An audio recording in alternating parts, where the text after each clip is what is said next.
talk about a couple of books by the late Martin Gardner.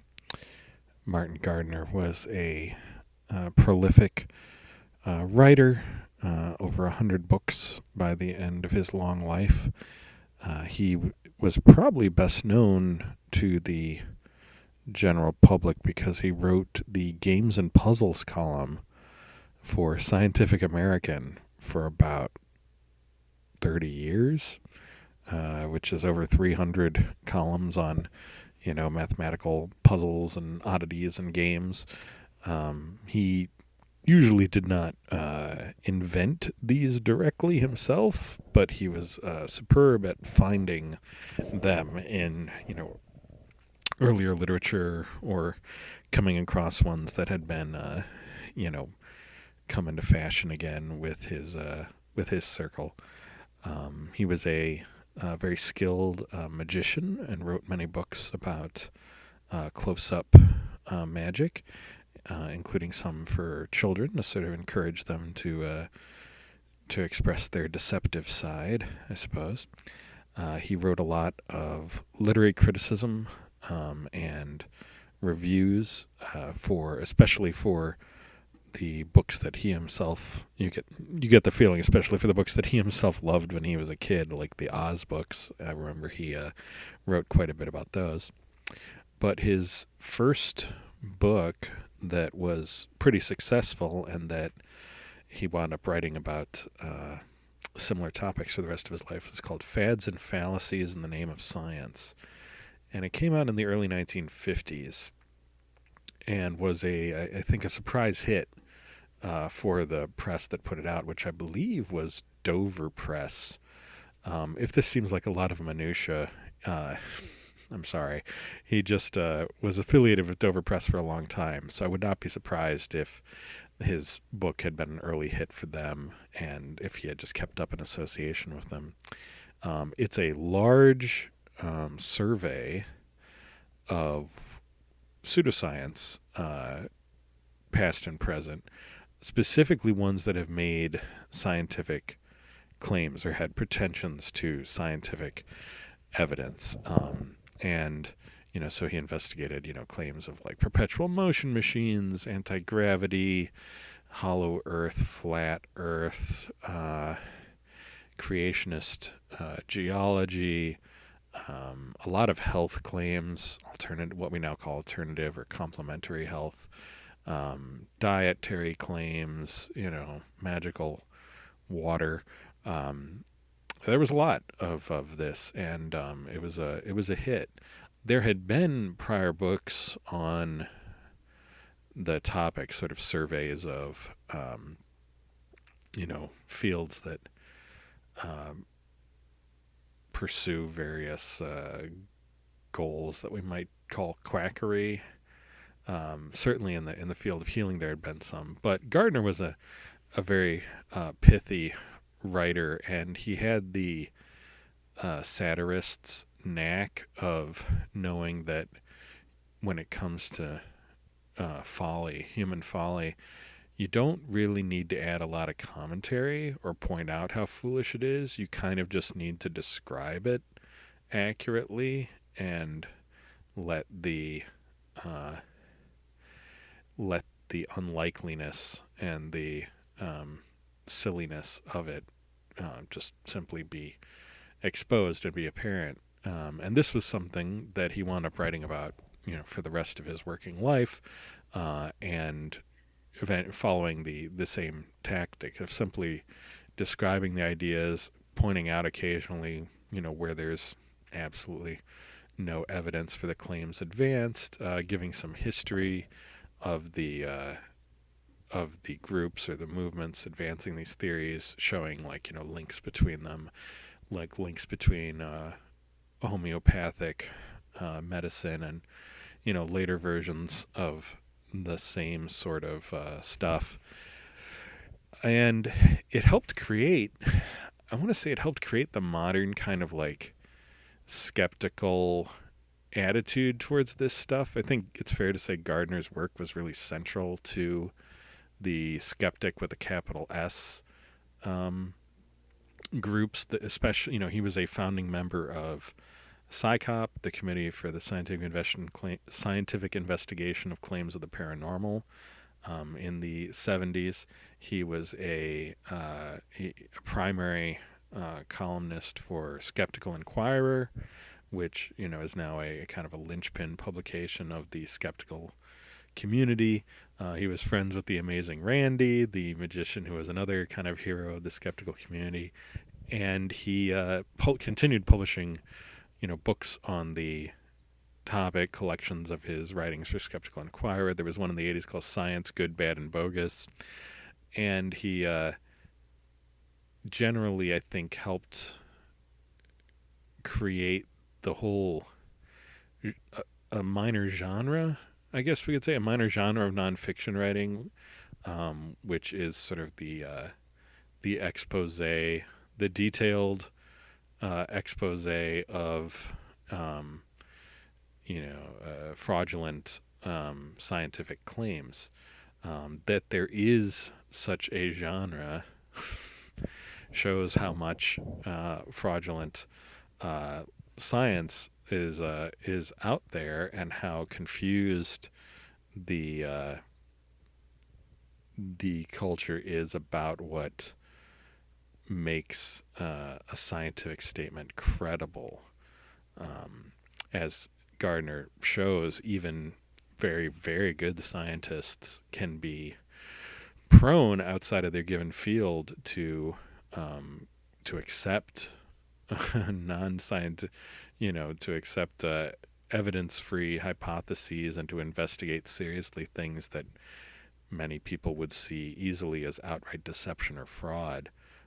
Gardner, being a magician and knowing many of the world's best magicians well, was impressed at how easy to fool scientific investigators were when it came to investigating human claims of paranormal abilities, for example, simply because scientists are not used to thinking in the terms of deception. They're not used to thinking of agents consistently and consciously trying to misrepresent them. And so he wound up heavily recommending that any claims of paranormal abilities be investigated with magicians on hand, since they were, the world's relative experts on deception. Why bring up this part of his work? It's not the only thing he wrote on by any means, and I don't know to what degree. Some of the things he wrote near the end of his life made it sound like he kind of was of two minds about this part of his career. And I think he thought it was important, but he also, mentioned numerous times that his work did really nothing to he felt, to limit or have any effect on this tide of unsubstantiated claims, that was more or less permanent and universal.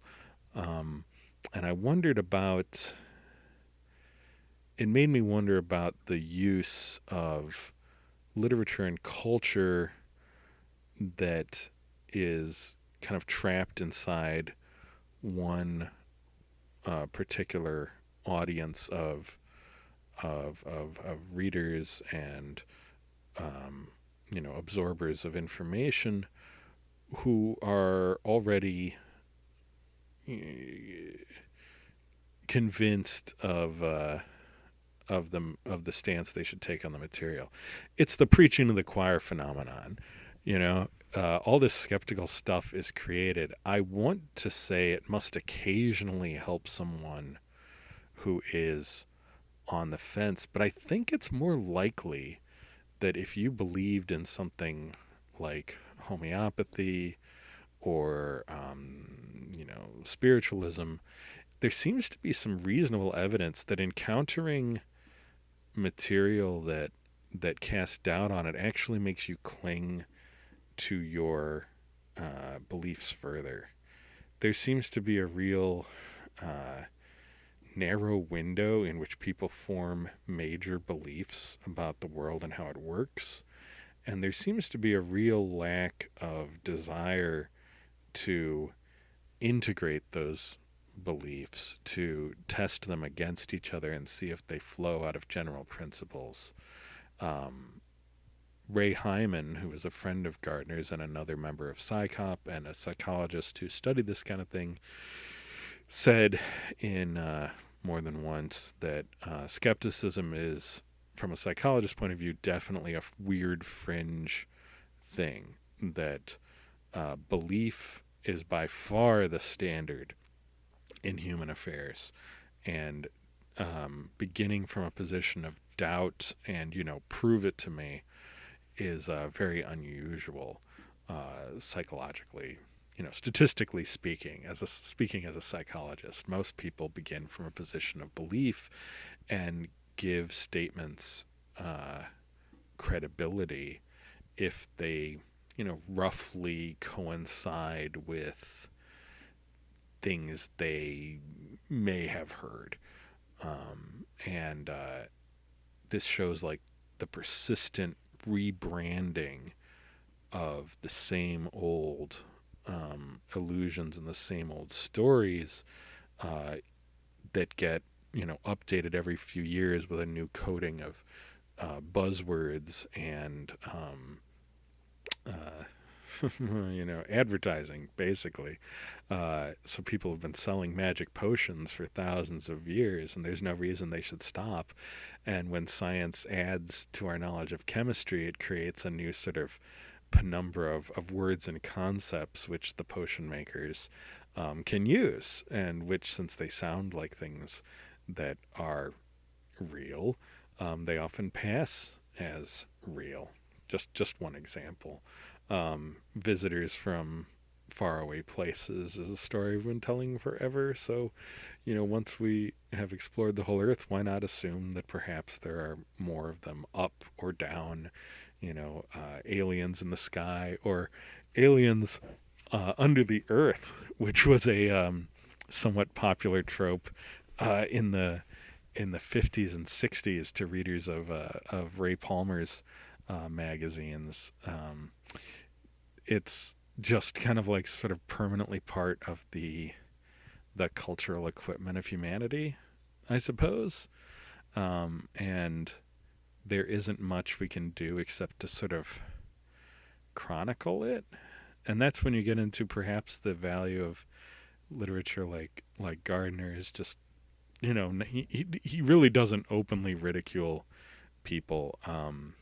And in his prose, he mostly sticks to simply writing down what can be established factually, who was where, who wrote what, who owns the business that sells the things, have they been, complaints. He just tries to do fairly straight journalism about this field of human activity. And that probably has some intrinsic value, as well as giving maybe the occasional nudge to someone who might find it helpful hearing more about a topic from someone who isn't directly involved in it. One of the troubles as you age is realizing just how fully and just how difficult it is to get even low biased information on topics, and how how staggeringly difficult it is to answer what seems like even one relatively simple question. And you wind up with this like an endless series of conditionals. Like, okay, I'm going to read what this person says, and I'm going to bear in mind that in the past they've said this, and that might be biasing them in this way, and I'm going to hear what this person has said, but remember they're new to the field, and they might, and it's just all like that. Even trying to get something simple right, like a drinks order, can sometimes just feel like agony, because of the diversity of information that now exists, the cheapness with which it can be created and passed around. And it does feel better, I suppose then the days when there were like information was very expensive and controlled easily by gatekeepers, but it is also a bit of an endless uh, treading water kind of feeling, like you're continually struggling to keep up with uh, this just tide of possibilities. And it's no wonder that most people put their heads down, focus on a little area in which they feel competent to sort out and to be curious, and where things seem relatively easy to establish, at least what happened and whether it happened, um, and trust the rest of it to somebody else. I wonder if in the future we all wind up feeling like a Martin Gardner, where we are mining a very narrow area of inquiry that would not seem to support an entire, life's career, but that just goes on and touches on all these little other areas as we explore this just endless ongoing web of human communication. Okay, that's enough of that.